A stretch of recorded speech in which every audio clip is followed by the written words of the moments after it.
Australia's rise into one of the world's wealthiest developed economies is often attributed to good governance, strong institutions, and political stability, but these factors alone do not explain the scale or durability of its prosperity.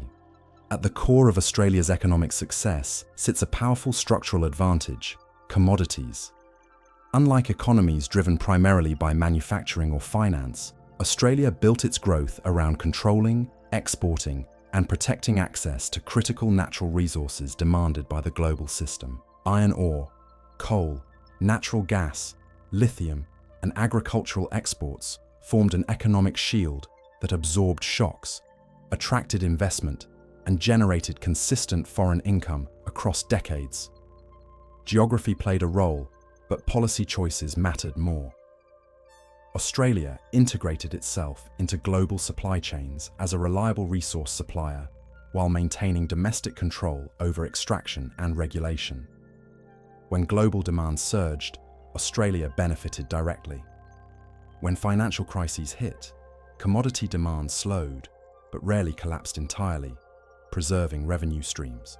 This created a buffer that stabilized employment, government finances, and currency strength.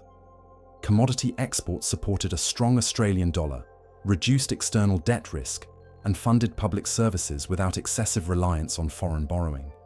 Crucially, Australia avoided overdependence on a single buyer by diversifying export destinations, while remaining indispensable to industrial economies. This positioning turned raw materials into leverage. The country did not simply sell resources, it embedded them into long-term contracts, infrastructure investment, and national income planning. Over time, this reduced vulnerability to capital flight and speculative bubbles that destabilized other economies. While critics argue commodities create complacency, Australia paired them with regulation, taxation, and institutional discipline that preserved public benefit. This combination explains why Australia weathered global recessions better than peers and avoided repeated balance of payment crises. Understanding this foundation matters because Australia's wealth was not accidental or purely cyclical. It was structured around a shield that turned global demand into long-term stability rather than volatility. This shield was not automatic. It was deliberately built through choices that shaped every phase of Australia's economic rise. The foundation of Australia's commodity shield was laid long before modern booms, rooted in how the country approached ownership, regulation, and integration of its resource sector. From early on, Australia treated natural resources as strategic national assets rather than short-term windfalls. Mining rights, land use, and export controls were governed by clear legal frameworks that balanced private investment with public oversight. This clarity reduced uncertainty and attracted long-term capital rather than speculative extraction. Foreign companies were welcomed, but under rules that ensured profits flowed through taxation, royalties, and domestic employment. Unlike many resource-rich countries, Australia avoided widespread nationalisation while still maintaining regulatory authority. This middle path mattered. It preserved investor confidence while allowing the state to capture value. Infrastructure development followed resource logic. Railways, ports, and energy systems were built to move bulk commodities efficiently, lowering costs and increasing competitiveness. These investments created spillover benefits for other sectors and regions. Australia also aligned its trade strategy with industrial demand cycles, particularly in Asia, positioning itself as a reliable supplier during periods of rapid growth. Reliability became a brand. Buyers valued consistency as much as price, which strengthened long-term contracts and reduced volatility. Over time, this approach embedded commodities into the broader economy rather than isolating them as an extractive enclave. Revenue supported public institutions, pensions, and services, reinforcing social stability. Crucially, Australia resisted the temptation to overspend during boom years, avoiding extreme debt expansion. This fiscal discipline preserved credibility when cycles turned. The result was a system where commodities acted as a stabilizer rather than a destabilizer. Many countries possess resources, but few convert them into durable national advantage. Australia did so by aligning law, infrastructure, and trade around long-term value extraction instead of short-term gain. This deliberate construction explains why its commodity sector became a shield rather than a curse, shaping growth patterns for decades without undermining institutional integrity. Once this structure was in place, global demand shocks began working in Australia's favour instead of against it. Australia's commodity shield proved its strength when global demand accelerated, particularly during the industrial expansion of Asia in the late 20th and early 21st centuries. As countries like China scaled manufacturing and infrastructure at unprecedented speed, demand for iron ore, coal, and energy surged. Australia was uniquely positioned to supply this demand quickly and reliably because capacity, logistics, and contracts were already in place. Rather than scrambling to exploit the boom, Australia absorbed it smoothly. Export volumes expanded, prices rose, and national income increased without overwhelming domestic systems.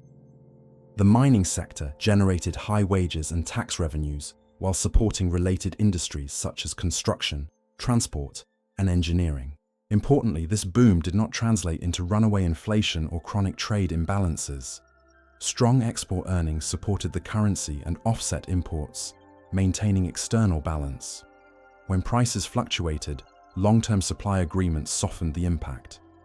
Australia also benefited from selling inputs rather than finished goods, avoiding competitive pressure in downstream manufacturing. This reduced exposure to trade wars and tariff escalation. The commodity boom strengthened public finances, allowing debt to remain manageable even during global downturns. It also funded social spending that maintained domestic demand when external conditions weakened. Unlike economies dependent on capital inflows, Australia relied on earned export income. This distinction mattered during crises. When global credit tightened, Australia faced fewer financing constraints. The shield worked by converting external demand into internal resilience. At the same time, policy restraint limited overheating. Monetary and fiscal authorities treated commodity cycles as temporary rather than permanent, preventing structural overexpansion. This discipline avoided the boom-bust patterns seen elsewhere. Australia's experience shows that timing and preparation matter as much as resources themselves. Demand alone does not guarantee success. What matters is whether an economy is ready to channel it productively. By the time global demand peaked, Australia had already built the mechanisms needed to manage it. That readiness transformed volatility into advantage and reinforced long-term confidence across markets and institutions. When demand surged, preparation turned pressure into protection rather than instability. A critical reason Australia's commodity wealth translated into long-term prosperity rather than instability was how it managed government revenue during boom periods. Resource exports generated large inflows through taxes, royalties, and corporate income, but Australia avoided treating these revenues as permanent windfalls. Fiscal policy remained relatively conservative, with spending increases paced more slowly than revenue growth. This prevented the kind of overheating that often accompanies commodity booms, where governments expand obligations they cannot sustain once prices fall. Australia's tax system also captured value broadly, rather than relying on a single levy, reducing vulnerability to sector-specific shocks. Importantly, revenues supported public services, infrastructure, and social safety nets that strengthened domestic demand without creating unsustainable deficits. This balance mattered during downturns. When commodity prices softened or global conditions weakened, Australia retained fiscal space to respond without triggering debt crises. The presence of steady export income also reduced reliance on volatile capital inflows, lowering exposure to sudden stops. Monetary policy complemented this approach by focusing on inflation targeting rather than defending exchange rate levels. A flexible currency absorbed shocks naturally, cushioning employment and competitiveness. Together, these policies transformed commodity income into macroeconomic stability. Australia did not eliminate cycles, but it reduced their destructive potential. The economy could slow without collapsing. This stability reinforced investor confidence, which further lowered borrowing costs and supported long-term planning. Over time, predictable policy responses became part of Australia's economic reputation. Markets learned that booms would not lead to reckless expansion, and busts would not lead to panic. That credibility acted as an additional layer of the commodity shield. It ensured that external shocks translated into adjustment rather than crisis. Many resource-rich countries struggle not because of commodities themselves, but because fiscal discipline erodes under pressure. Australia's experience demonstrates how restraint can be as valuable as revenue. The shield worked not only through what Australia sold, but through how carefully it managed the income generated, preserving resilience across cycles and decades. Discipline turned volatile earnings into a dependable foundation instead of a recurring risk. Another pillar of Australia's commodity shield was how its resource sector integrated with the broader economy rather than operating as an isolated enclave. Mining did not exist separately from national development. It drove investment in skills, infrastructure, and supporting industries that benefited the wider system. High demand for engineers, geologists, logistics experts, and construction workers raised wages and created knowledge spillovers that extended beyond extraction itself. Supply chains expanded domestically, supporting equipment manufacturing, transport services, and professional firms. This integration reduced the risk of extreme inequality between resource regions and urban centres. At the same time, Australia maintained relatively strong labour standards and regulatory oversight, preventing the sector from becoming purely extractive in social terms.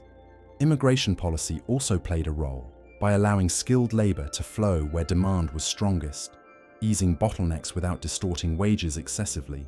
These mechanisms helped convert commodity income into employment rather than speculation.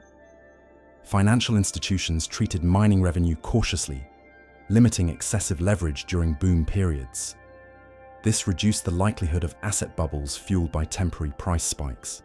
Housing markets in resource regions experienced cycles, but nationwide instability was avoided.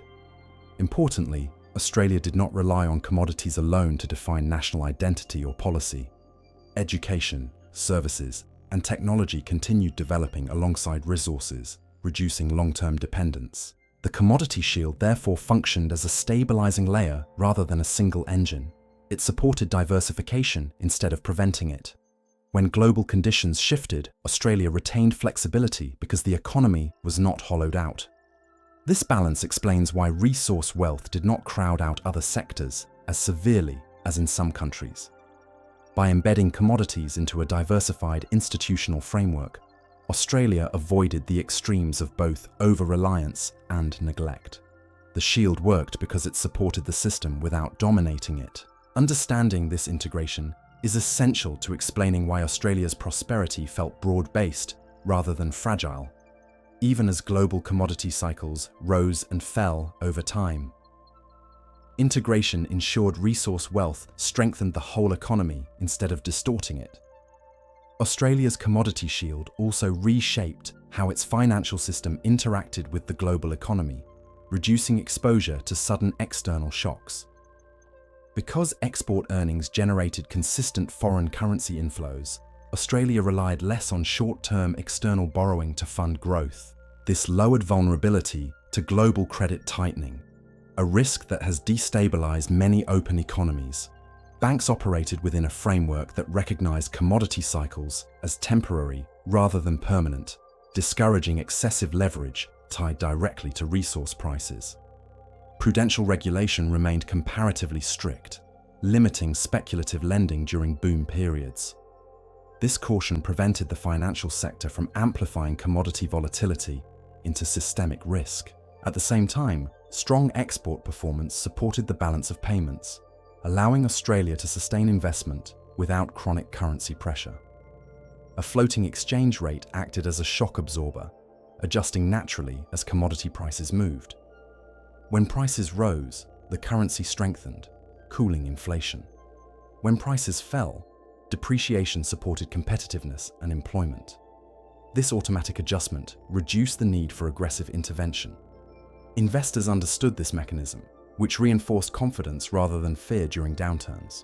Importantly, Australia avoided tying public guarantees too closely to resource firms, ensuring losses were not routinely socialised. Market discipline remained intact. This approach distinguished Australia from economies where commodity booms fueled financial excess and eventual collapse. The shield worked by aligning financial incentives with long-term stability rather than short-term profit. As a result, external shocks translated into manageable adjustments instead of crises. This financial resilience reinforced the broader system, making Australia appear safer to investors even during global turbulence. Safety lowered borrowing costs, further strengthening the economy. Over time, this feedback loop became self-reinforcing. Commodity income supported stability, stability attracted capital, and capital flowed into productive rather than speculative channels. This combination helped Australia navigate global financial crises with less disruption than peers. The lesson is not that commodities guarantee security, but that their interaction with finance determines outcomes. Australia's shield extended beyond extraction into monetary and financial architecture, embedding resilience into how money moved through the economy across cycles. When finance is structured to absorb cycles, volatility stops turning into vulnerability. Australia's commodity shield also influenced how its economy responded to global crises, revealing an advantage that only becomes visible under stress. During periods of financial turmoil, demand for raw materials often declines, but it rarely disappears completely. Essential inputs like iron ore, energy, and food remain necessary even in slowdowns. This baseline demand provided Australia with a floor under export income when other sectors contracted sharply. During the global financial crisis, this effect was amplified by continued infrastructure spending in Asia, which sustained commodity flows even as Western economies weakened. Australia avoided the cascading failures seen in countries dependent on speculative finance or volatile capital inflows. Government revenue fell, but not catastrophically. Employment slowed, but mass unemployment was avoided. This resilience was not accidental. Policymakers treated commodity revenue as cyclical and planned buffers accordingly. Fiscal stimulus was deployed from a position of relative strength rather than desperation. Public debt increased temporarily without undermining credibility. Markets trusted that adjustments would follow recovery. This trust mattered because confidence can accelerate or soften downturns. Australia's credibility reduced panic. At the household level, stable employment and public support preserved consumption, preventing deeper contraction. The commodity shield therefore acted indirectly through confidence as much as cash flow. When people believe systems will hold, behavior stabilizes. This psychological dimension is often overlooked. Resource wealth alone does not create confidence. Predictable institutions do. Australia combined both. This combination allowed it to treat crises as interruptions rather than resets. Recovery followed without major structural damage. Over time, repeated stress tests reinforced belief in the system.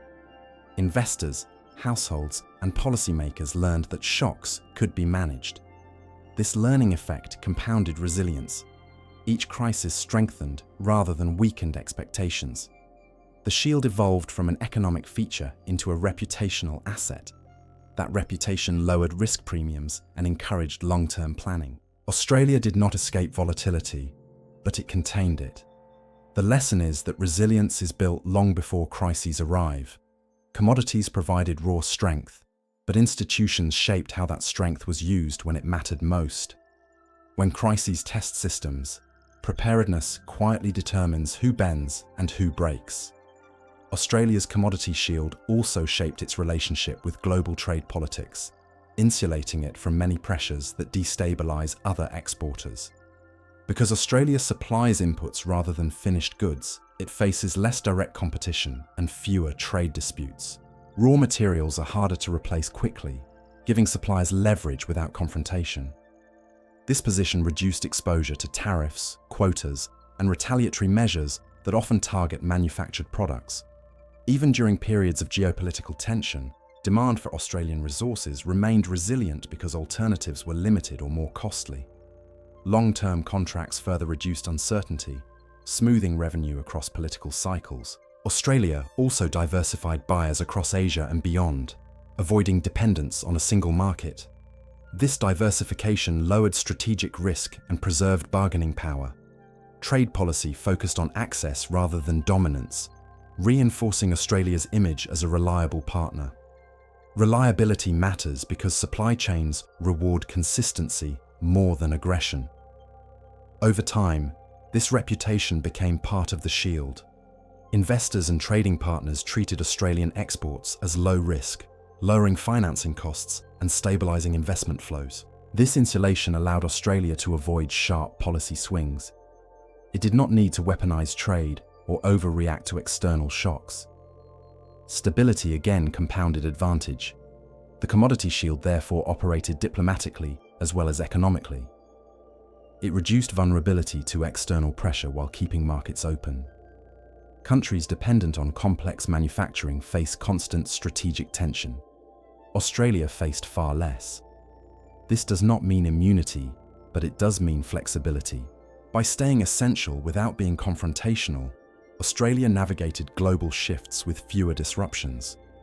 That positioning supported long-term growth without forcing costly realignments. The shield worked quietly, turning necessity into influence while maintaining neutrality. This advantage compounds slowly, protecting employment, revenues, diplomacy, and planning horizons across cycles for decades ahead nationally. Quiet indispensability can be more powerful than loud dominance in global trade. Another important element of Australia's commodity shield was how it shaped national expectations around growth and risk.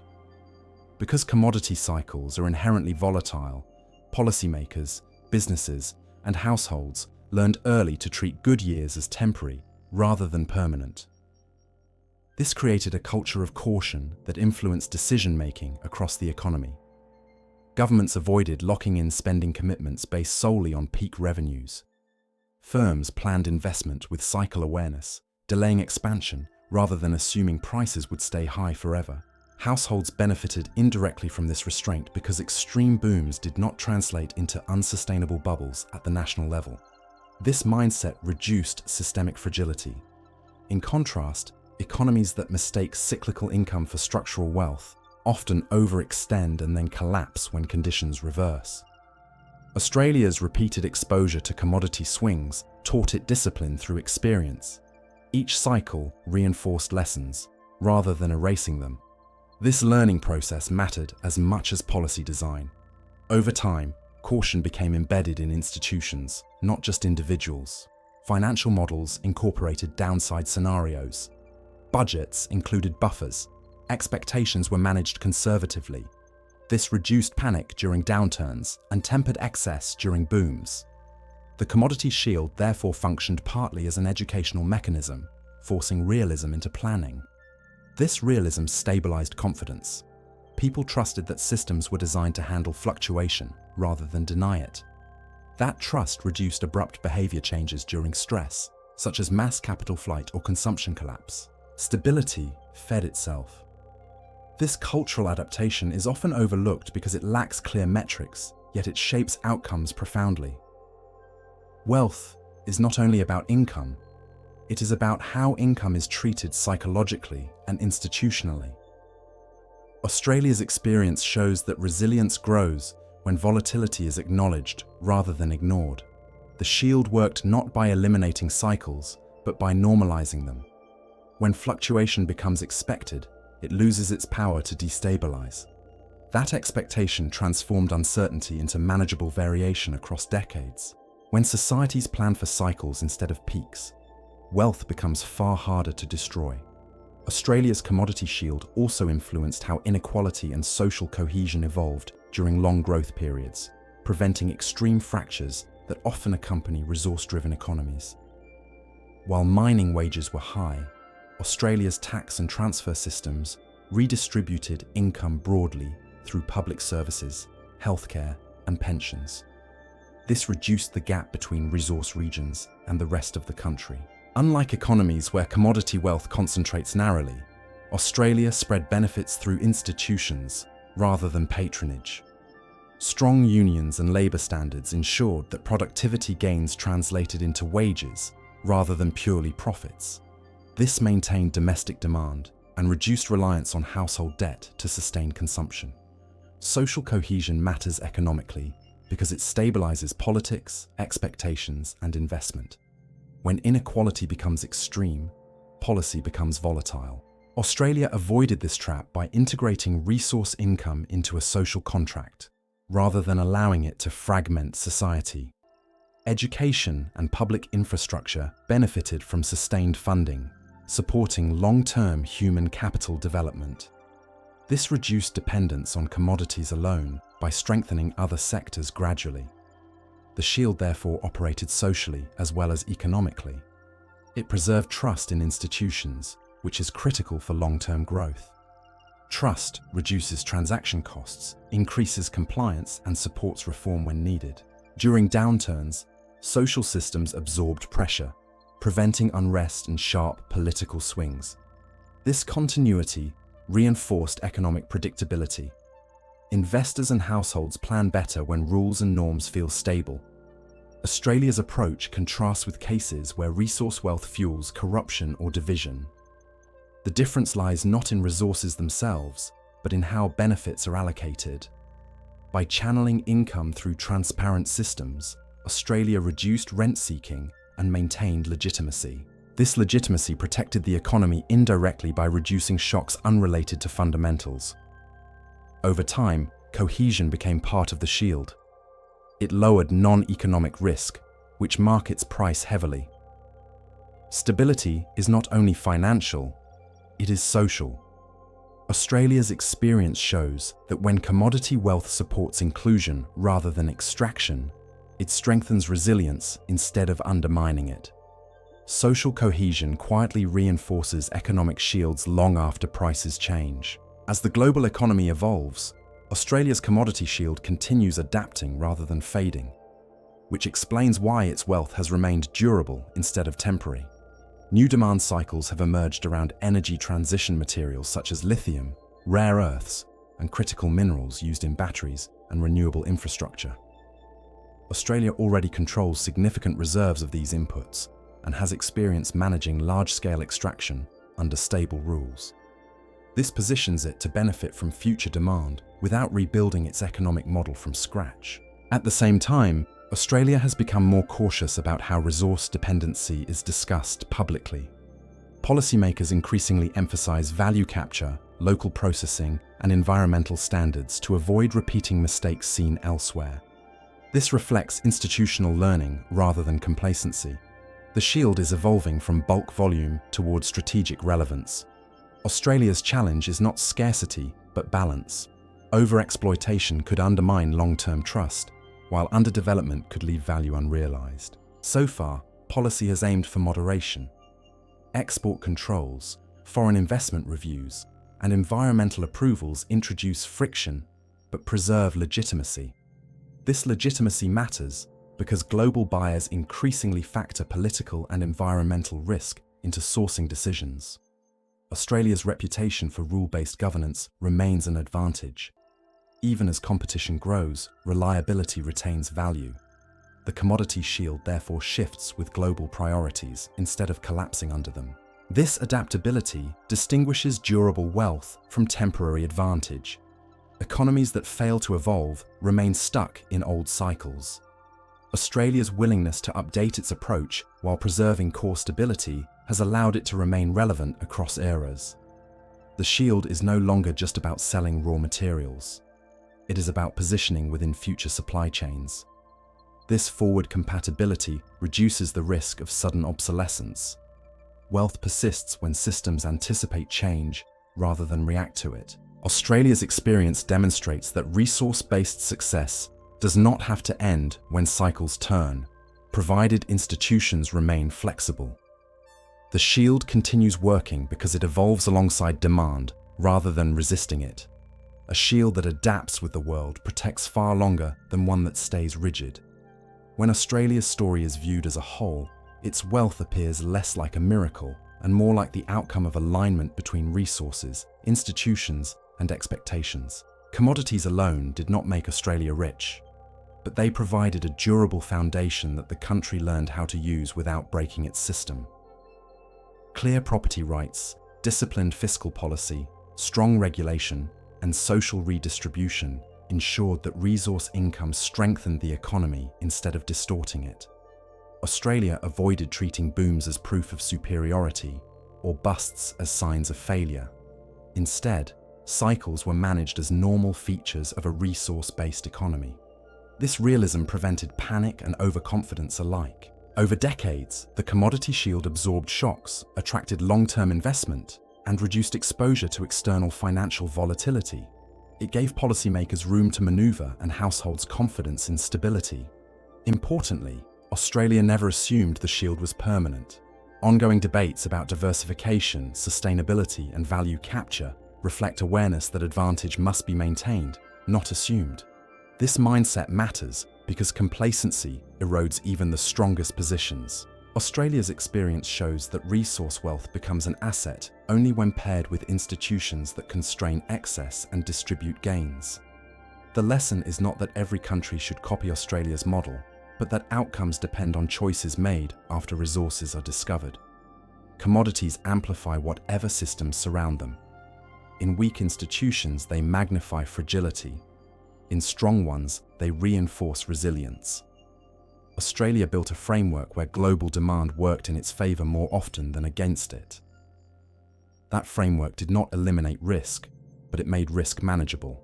The result is an economy that grew steadily without frequent crises or extreme swings in living standards. Understanding this story reframes how resource wealth is judged. It is not destiny, curse, or guarantee. It is leverage. How that leverage is used determines whether it becomes a shield or a liability. Australia chose to build a shield, and it shaped the country's economic trajectory for generations. Resource wealth matters most not when it is found, but when decisions determine what it becomes.